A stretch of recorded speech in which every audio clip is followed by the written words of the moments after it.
I personally believe teenagers are God's revenge on mankind. One day, God was looking down over his creation and said to himself, hey, let's see how they like it to create someone in their own image who denies their existence. Yeah. Because I've looked through the Bible, it never mentions how old Satan was when he rejected God's authority. If I'm guessing, 16. Really? Is there anything a 16-year-old doesn't already know? I'm ready to call NASA and let them know what I had living under my roof. You didn't hear me. I said the kid knows everything. And pick him up soon. He's going to the moon without a suit. You can't argue with a 16-year-old. They have a 3-word vocabulary. They don't even know what the words mean. Is a word.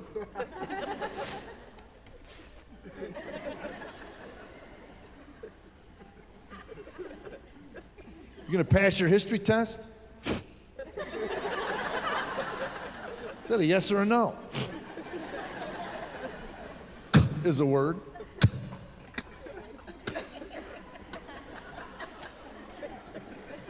No, you can't spend the night at your friend's house. You flunked the history test.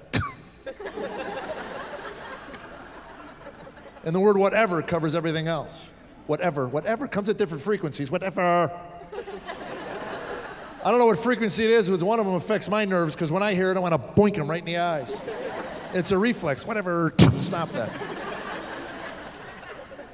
So here's the conversation. Every year up to August, every August we go to the mall as a family, buy school clothes. Senior year, my oldest gets upset. Why do you got to go? I said, we go every year. He goes, why? I said, I don't know. It's your mother's thing. And then he says, I'm old enough to buy my own school clothes.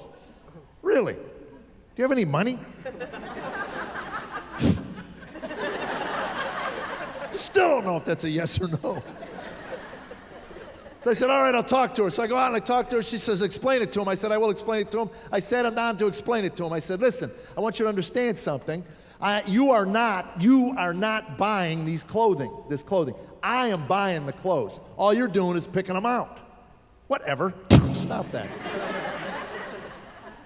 I want a fashion show. I want to see what I bought when you come home. Comes out of the bedroom, first pair of jeans, clown jeans, 60 yards of denim hanging off this kid's body. First time my wife washed him, she threw her back out, dragged him to the dryer. Poor woman for 6 months is walking around like Quasimodo. People at church, what happened? It was a denim injury. So excuse me, it's my turn to ring the church bells now. So he's modeling him, his underwear's up here, pants are sagging down there, and kids don't walk, they waddle like the downtrodden that they are. It's like when you're coming out of the bathroom looking for toilet paper, that's the way they walk. Wow. Is that not the Bataan Death March? Who didn't change the role this time, man? So now he waddles over to me, gives me one of these, yo, yo, yo, pop, yo, yo. Actually says to me, what do you think? Oh, man, I am so glad you asked. I think we're going back to the mall, Snoop. Come on, fess up. Why all the leg room? You ripping off TV sets? You need that kind of leg room? One point he went for a quarter, his whole arm disappeared into his pant leg. What's that fuzzy thing? It's your little brother, let him out. In puberty, I had boys, I didn't have girls. I can tell you this, my oldest son went through puberty at 11 years old, took him a half an hour. I'm on the road one day, I call home, he's 11, he's going, hey Nan, how you doing? What's going on? What's happening? Next night I called home, that same kid picked up the phone. Hello. All right, who are you? Put my wife on the phone and get out of my house now. And they're all different. I had another son, 6'2", 230 pounds, 13 years old, voice never dropped, walking around forever. Hey, what's going on? What's going on? Really, how do you keep a straight face during that phase of development? He'd start yelling at his brothers. We'd have farm animals showing up at our back porch, screaming in the hall, get out of my room! Daddy's in my room, he's touching my stuff. Calm down, man, there's 2 goats on the porch asking for you. That one's a riot, Dad. Should put that one in your stupid show. So I do. And the talk, every dad in this room knows what the talk is. So you sit your child down in a chair, he's a boy. When he gets up out of that chair, he's a man, because you tell him the facts of life, the truth about life. You look him in the eye and you say to him, you've got to quit eating all the food in this house.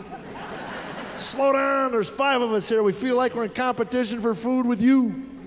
It's an American home, buddy, not the Serengeti. There'll be more food tomorrow. Save some for that little brother of yours. So skinny, he fell down a sewer grate yesterday. Thank God he was wearing his bike helmet. He didn't fall all the way through. Those bike helmets save real lives. So glad we got the legislators involved in that one, because are you kidding me? Bike helmets? God. How else are we going to thin the herd in this country? It's a joke. Any man here over the age of 40 knows if you would have showed up for a bike ride actually wearing a helmet when you were 12, you would have needed the helmet to keep your head from caving in while your friends were pelting you with rocks. Hey, Dorco, what's with the plastic hat? Cut it out, man. You dented my basket. I'm telling my mom, man.